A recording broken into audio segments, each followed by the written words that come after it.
केवल नाम नहीं लिखा था, मैंने खाली ये डाला था कि सीनियर ड्रग इंस्पेक्टर इतने इतने पैसे रिश्वत लेते हैं। अब ये खुद ही उसमें आई और खुद ही अपने आप को इन्होंने साबित किया कि हाँ जी मैं ही हूँ, और पोस्ट भी मेरे नाम से और मेरे ऊपर मुकदमा भी करवा दिया। मुकदमे से फिर बाद में अपने आप मेडिकल स्टोर वाले मेरे संपर्क में आए, तो ये रमेश मैथानी जी हैं, इनसे पैसे लिए गए हैं। ये 10,000 रुपए रमेश मैथानी जी ने पंकज को और अंकित गुप्ता को दिए गए हैं 5,000 रुपए। ये तो छोटी मोटी रकम है, इनसे लगभग नहीं तो इनके थ्रू 5 से 7 लाख रुपए रिश्वत।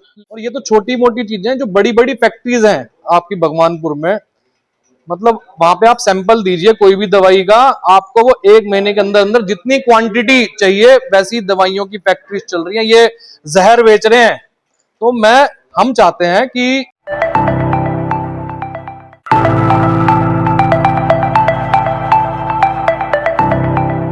नमस्कार, स्वागत है आपका दृष्टि न्यूज उत्तराखंड में। मैं काजल तिवारी आपके साथ। हरिद्वार में युवा कांग्रेस जिला अध्यक्ष कैश खुराना और फार्मा व्यवसायी रमेश मैठाड़ी ने ड्रग निरीक्षक अनीता भारती पर गंभीर आरोप लगाते हुए मोर्चा खोल दिया है।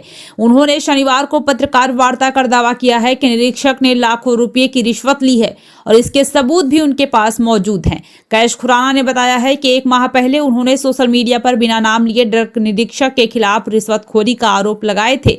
इसके जवाब में अनीता भारती ने रानीपुर कोतवाली में उनके खिलाफ तहरीर दी। खुराना ने सवाल उठाया है कि जब उन्होंने किसी का नाम नहीं लिया था तो अनीता भारती ने उनके खिलाफ शिकायत कैसे दर्ज कराई।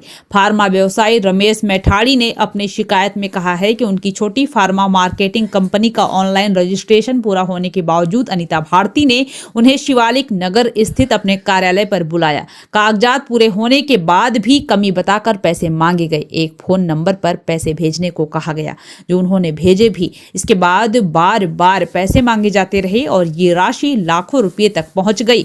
मैठाड़ी ने कहा कि पैसे ट्रांसफर किए गए नंबरों की जांच होनी चाहिए। उन्होंने टोल फ्री नंबर पर शिकायत भी की, लेकिन कोई कार्रवाई नहीं हुई। दोनों ने शासन प्रशासन से मांग की है कि ड्रग निरीक्षक अनीता भारती के खिलाफ तुरंत विभागीय कार्रवाई की जाए और उनकी संपत्ति की जांच कराई जाए। देखिए, कंपनी है आपकी, मेरी मार्केटिंग फर्म है प्राइड फार्मा केम के नाम से। क्या पूरा प्रकरण था आपके साथ? जो प्रकरण अभी भाई ने समझा है। जो लाइसेंस की फीस लिया है 10,000 5,000 वो मैडम को दे दी गई है। कौन है? अनीता भारती को। किस एवज में? लाइसेंस की एवज में उन्होंने मांगे आपसे? मांगे हैं वो, ये ऑनलाइन अकाउंट में आपने डलवाया, किसी अन्य के अकाउंट में डलवाया। वो तो आपने कब की अप्लाई किया था? जनवरी महीने के करीब, जनवरी ये 2025 ये 26 में। तो फिर इनकी तरफ से क्या मैसेज आया? मैसेज ये आया कि 15K डाल दे। हमारे पास 15K अवेलेबल नहीं थे। हमने बोला 10K हम डाल सकते हैं, बाकी रेस्ट ऑफ द पार्ट जो है वो फर्दर दिया जाएगा। तो उसने बोला फिर 6K डाल। 6 नहीं था, फिर हमने 5 डाला। 5 डाला तो फिर वो लाइसेंस इश्यू हो गया। आपके साथ और भी लोग हैं, उनका क्या कहना है? कौन से लोग हैं जिनके साथ आप पहले भी बता रहे हैं कि इससे ज्यादा पेमेंट आपने की है? कुछ और लोग भी हैं? वो तो लेती रहती है। उनका कोई अपना धर्म नहीं है। उनका मैडम का कोई अपना ऐसा धर्म नहीं है कि किसी को छोड़ा जाए। जितना हो सकता निचोड़ लो पैसा जो है। तो आप क्या चाहते हैं? मैं ये चाहता हूँ अगर सेक्रेटरी साहब हमें मुलाकात करने दें तो हम एक बार उनसे खुली बात करना चाहते हैं। क्या कहेंगे? हाँ, क्या कहेंगे? क्या पक्ष रखेंगे? जो रखेंगे वहां पे बताएंगे उनको, भाई डिपार्टमेंट ऐसे ऐसे है, करप्ट हो गया है, तो इसका कोई वो करना। हमारी कोई, हम छोटे आदमी तो है नहीं, उम्र से हम बड़े हैं, जानते हैं, सब्जेक्ट के नॉलेज रखते हैं, डॉक्टरेट है इसमें, सब्जेक्ट में डॉक्टरेट है। तो ये सारी चीजें होने के बाद हम उनको बता सकते हैं। दुकान पे लाइसेंस मिलेगा क्या? कपड़ों की दुकान पे लाइसेंस मिलेगा तो क्या? ऐसा थोड़ी होता है। वहां से कुछ साड़ी या सूट खरीदा होगा, इनसे इनके थ्रू पैसे वहीं डलवा दिया सीधा। ये तो छोटी मोटी रकम है। देखिए, पूरा मामला ऐसा है कि अभी कुछ टाइम पहले मैंने एक पोस्ट फेसबुक पर डाली थी कि ऐसे ऐसे एक, केवल नाम नहीं लिखा था, मैंने खाली ये डाला था कि सीनियर ड्रग इंस्पेक्टर इतने इतने पैसे रिश्वत लेते हैं।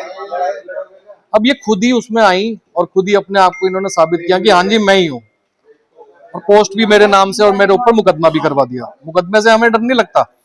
फिर बाद में अपने आप मेडिकल स्टोर वाले मेरे संपर्क में आए, तो ये रमेश मैथानी जी हैं, इनसे पैसे लिए गए हैं। ये 10,000 रुपए एक दिए हैं रमेश मैथानी जी ने पंकज को, और अंकित गुप्ता को दिए गए हैं 5,000 रुपए। ये तो छोटी मोटी रकम है, इनसे लगभग नहीं तो इनके थ्रू 5 से 7 लाख रुपए रिश्वत ले चुकी हैं।